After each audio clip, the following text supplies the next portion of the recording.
Welcome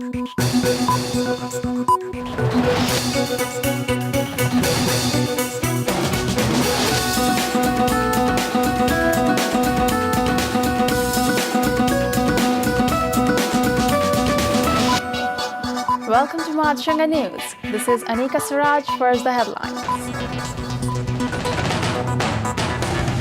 Prime Minister Sheikh Hasina calls upon everyone to remain alert against militancy and terrorism, inaugurates 11 cluster villages in 7 districts.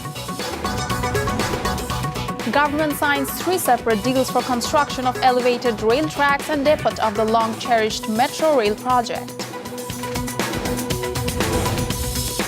US President Donald Trump and Russian President Vladimir Putin have agreed to press for a ceasefire to halt the war in Syria. Those were the headlines, now the details. Renewing her government's zero-tolerance policy against militancy and terrorism, Prime Minister Sheikh Hasina has called upon everyone to remain alert against the social menaces. She also urged the guardians and heads of the educational institutes to take steps so that the youths could not get involved into any militant activities. The Premier made the call during a video conference at Ganabhabon with officials of the local administrations, public representatives and people from all sections of the society of several districts under Dhaka division this noon. The video conference was arranged aiming to bolster the government's stance against militancy and highlight its various development initiatives. Earlier, she inaugurated 11 cluster villages in 7 districts as part of the move to ensure housing for all. Sheikh Hasina said that terrorism and militancy is the major obstacle in turning Bangladesh into a poverty and hunger-free country. The Premier also urged everyone to help the law enforcement agencies in combating militancy. আমাদের ঘোষণা যে এই জঙ্গিবাদ সন্ত্রাস zero tolerance অর্থাৎ কোনো মতেই আমরা এটাকে গ্রহণ করব না, যে কোনোভাবে হোক এটাকে দমন করে মানুষের জীবনের শান্তি নিরাপত্তা আমরা নিশ্চিত করব। আমাদের ভালো শিক্ষিত ছেলে, ধনী পরিবারের সন্তান, তারা বিপথে চলে যাচ্ছে, তারা জঙ্গিবাদ সন্ত্রাসের সাথে সম্পৃক্ত হয়ে যাচ্ছে। তাদের মেধা, তাদের শক্তি, তাদের মনন, তাদের কাজ করার ক্ষমতা যেটা দেশের ভালো কাজে লাগতে পারত, সেটা ধ্বংসাত্মক কাজে কেন যাবে? আর আরেকটা বিষয় হচ্ছে ইসলাম শান্তির ধর্ম। ইসলাম কখনোই সন্ত্রাসকে বিশ্বাস করে না। The government on Wednesday signed 3 separate deals of long-cherished metro rail project to construct its depot in Uttara's Diabari and elevated rail tracks from Uttara to Agargaon area in the capital. Dhaka Mass Transit Company Limited signed the deals with Sino Hydro Corporation of China and Italian Thai Development Company at a city hotel this morning. The estimated cost for the construction work has been fixed at 5,850 crore taka. Currently, the land development work of the depot is underway in the Abari area, while the construction work of shifting major utility lines is being carried out in Mirpur. Once finished, the metro rail will run from Uttara to Motijheel via Mirpur and Farmgate, carrying 60,000 passengers per hour and touching all the stations in every 4 minutes. The project is being executed at a cost of about 22,000 crore taka. A delegation of the 14-party alliance led by its spokesperson, Health and Family Welfare Minister Mohammad Nasim, has visited flash flood-hit Haur areas of the northeastern district of Sunamganj on Wednesday. During the visit, the alliance leaders have distributed emergency relief materials among the victims in the hardest-hit area this noon.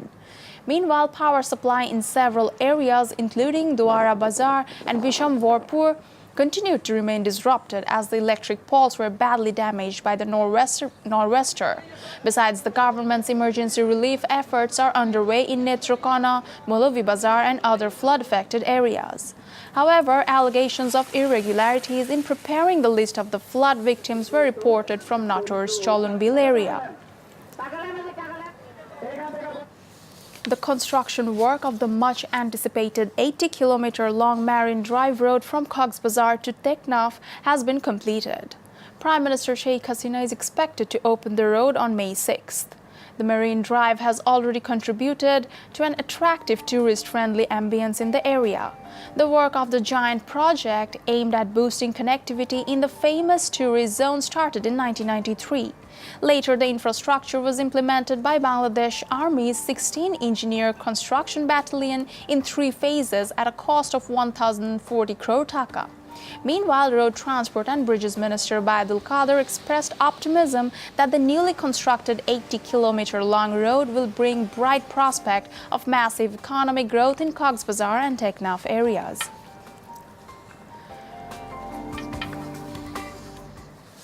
Political opposition BNP's Secretary General Mirza Fakhrul Islam Alamgir on Wednesday renewed his demand for a post-time supportive government and called upon the authorities to initiate dialogue over the matter.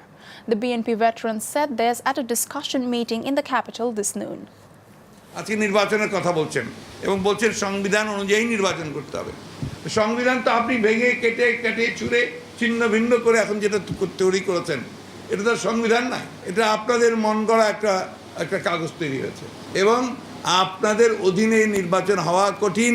সেজন্যই আমরা বলেছি যে একটা সহায়ক সরকার প্রয়োজন হবে নির্বাচনকালীন সময়। কিভাবে হবে আসুন আলোচনা করি, আসুন। Information Minister Hassanul Haq Inu claimed on Wednesday that all the media outlets and newspapers of the country are working independently, but the government is taking steps only against those who publishes wrong and fabricated news and information, the minister said. Hassanul Haq Inu made the comment at a discussion event held at the National Press Club marking the World Press Freedom Day. The minister also claimed that the recent study by the Amnesty International on press freedom in Bangladesh is not right. Speaking at the same event, journalist leaders said that the practice of free press is absent in the country, even though the number of mass media is increasing day by day. Incidents like firing from jobs without any rational reasons and arrest under the Section 57 is happening in the country, which is against the idea of press freedom. Now, international news. U.S. President Donald Trump and Russian President Vladimir Putin have agreed to press for a ceasefire to halt the war in Syria. The two spoke by telephone for the first time since the U.S. launched airstrikes against Syria nearly a month ago, straining relations. White House and Kremlin statements suggested a productive conversation. A White House statement said that Trump and Putin agreed that the suffering in Syria has gone on too far, too long, and that all parties must do all they can to end the violence. The Kremlin said that they agreed to step up attempts to find ways to strengthen a ceasefire. The conversation also included the discussions of safe or de-escalation zones to achieve lasting peace for humanitarian and many other reasons. Other topics discussed included North Korea and the timing of the future face-to-face meeting. UNESCO's executive board has passed a resolution that criticizes Israel's actions in occupied Jerusalem and the Gaza Strip, with Palestinian leaders hailing the move as a step forward and a victory for international law. The resolution, which describes Jerusalem as occupied and declares Israel's sovereignty over the city null and void, was backed by 22 countries.